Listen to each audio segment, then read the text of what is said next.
Settle in, my fellow page pamperers. We have many books to gush over. Hello, everyone. My name is Cora. Welcome to my channel, Pampered Pages, and welcome to another book haul. To preface, some of these books have been featured in previous videos, and I'll include any links and information for those here on the screen and in the description. On that note, up first I have A Curse Carved in Bone by Danielle L. Jensen. This is the sequel and conclusion to Jensen's Saga of the Unfated Duology, which is a Norse-inspired adult fantasy romance that follows a shield maiden named Freya and her journey toward self-discovery.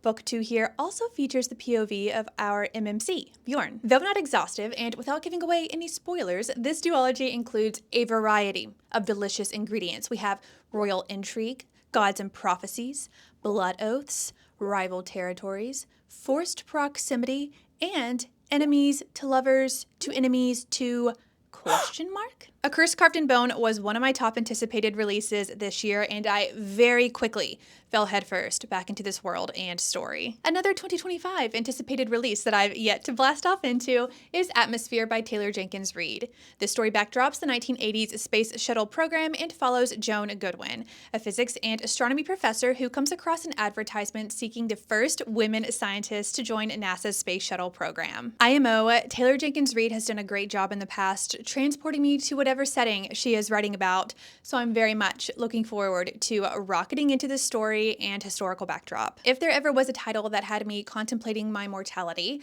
Everyone in This Room Will Someday Be Dead by Emily Austen has earned that title. This story follows Gilda, a 20-something atheist, animal-loving lesbian who accidentally gets a job as a receptionist at a Catholic church while seeking free therapy. In this new role, Gilda strikes up an email correspondence with an old friend from the previous receptionist, Grace, who has since passed away.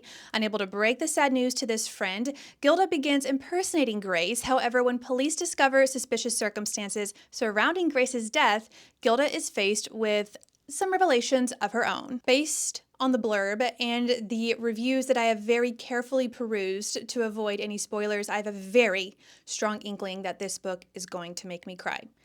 TBC, but also, if you've been following my videos over the last few months, you will know that I recently traveled to Paris. While there, I had the opportunity to explore Shakespeare and Company, which was a bucket list experience fulfilled. Additionally, there just so happened to be an immersive exhibition nearby dedicated entirely to dogs, Je t'aime comme un chien à la Bon Marché. While there, I picked up a couple of souvenirs, one of them being the book Nickel le Tickel by Juliette Lagrange. This is a story about a dachshund named Nickel who has different interests than his athlete siblings, but who also finds himself in the shadows of their successes. So Nickel devises a plan to achieve and pursue his passion, which is art. This book means a lot to me. It's also super cute, and the illustrations just transport me back to Paris and my memories every time I open it up. Did I end up picking back up and finishing Iron Flame last year? No, but did I find myself purchasing Onyx Storm this year? Yes. Do I feel like I need to recap, perhaps even reread Fourth Wing, and then restart Iron Flame when I do decide to jump back into this series? That's a hard yes, and also where I'm sitting with the Empyrean series. I started this next book as an audiobook, but was enjoying myself so much that I ended up purchasing a physical copy to continue the good vibes and give myself quite the immersive reading experience. My fellow page pamperers, I give you Quicksilver by Callie Hart. This story follows Sarah Swain, who secretly possesses alchemist magic and who unintentionally, accidentally kind of opens a gate between realms and finds herself transported from the unforgiving desert to a fey land of ice and snow. If her world back home wasn't already hard enough, Sarah now finds herself right in the middle of a centuries-long conflict with quite the cast of characters, one of them being Kingfisher, a handsome fey warrior with a past and secrets of his own. Say it so that I will hopefully enjoy this next anticipated release, Say You'll Remember Me by Abby Jimenez, a romance with potential animal appearances. Anyway, consider me sat. However, I have heard and read mixed reviews for this one, so only time and reading will tell. I implore you to feign some astonishment for this next title. Like, oh my gosh, I did not see that coming. Who is she? Next is none other than The Bridge Kingdom by Danielle L. Jensen. This is a series I've been wanting to start for a while, and I had a gift card, so this is the gift I chose to gift myself. Cheers! This is a story about a warrior princess named Lara who has been trained in isolation to bring the Bridge Kingdom to its knees. Sent as a bride to the king under the guise of peace, Lara is prepared to fracture defenses. However, during her infiltration, Lara begins to question whether or not she's the hero or the villain.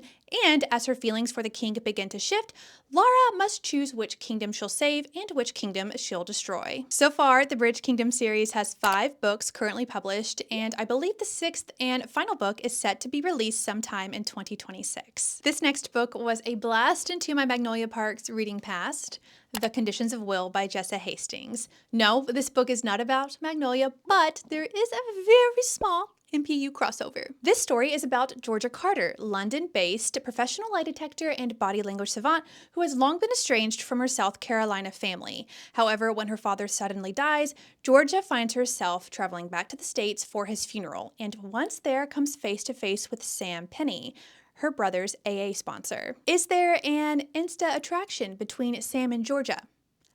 Oh, yeah. However, Georgia's brother Oliver also has feelings for Sam, and the last thing Georgia wants to do is hurt the only family she's ever really had. As Georgia's father's will reveals quite the mystery, Georgia's ability to read people becomes quite, quote, crucial, and secrets, both old and new, come to light. I feel like this video could very easily turn into a wrap-up, and this next book I could talk about for ages. The Night and the Moth by Rachel Gillig. This story follows Sybil Delling, a diviner. She, along with 5 other foundling girls, have traded a decade of service for a home in the Great Cathedral where they receive visions from 6 figures known as the Omens. Because of these visions, many travel across the kingdom to learn of their futures from these dreams. Enters Roderick, aka Rory, a heretical knight who comes to the cathedral with the new king. Now, Rory has little regard for these visions, but when Sybil's fellow diviners start disappearing one by one, she seeks royal help in finding them. This book, and me, easily in my top 5 reads of the year so far. Elegant, immersive, and dare I say, ignoble? I had hoped to read The Mysterious Bakery on Rue de Paris by Evie Woods by now, and sadly, I have not. But I will. I just need to set the vibe, maybe some pastries, a lovely French ambiance video lightly playing in the background, you know. This story follows Edie Lane, who leaves behind everything in Ireland for a job at a bakery in Paris.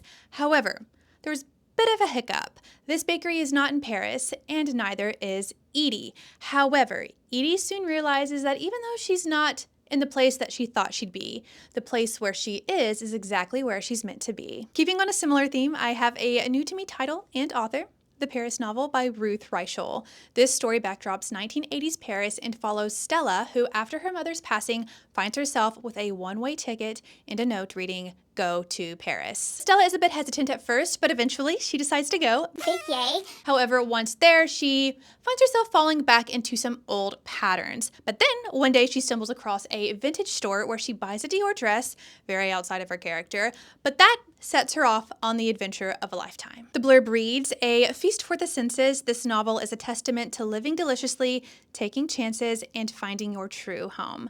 Let me just say, every single one of my senses is ready to devour this. I love stories that transcend multiple timelines, and I feel like The Sirens by Amelia Hart is going to do just that. We have 2 sets of sisters and several timelines, Lucy and Jess primarily in 2019, and Mary and Eliza in 1800. Both the genre and literary elements for The Sirens sound right up my alley, and I'm feeling very called to read it sometime this summer. It's definitely a solid beach read contender. Finally, I have The Strawberry Patch Pancake House by Lori Gilmore, and I think that this might be my favorite Dream Harbor book so far. I think I just read it at the right time and in the right place, which really just amplified my overall reading experience and opinions. This story follows Archer, a renowned chef and single dad who moves to Dream Harbor from Paris. And while Archer initially has his reservations for Dream Harbor, he recognizes how helpful it is to have this community for his young daughter, Olive.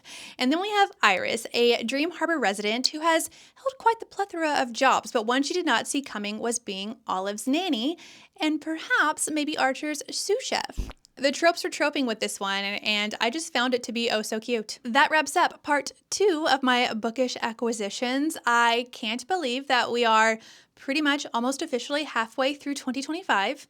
Wow. I'd love to know if you have any 6-star / top reads, or if you're maybe looking forward to an anticipated release in the second half of this year. As always, thank you so much for watching. I hope each of you have a beautiful day, and I look forward to hopefully seeing you soonish. Bye!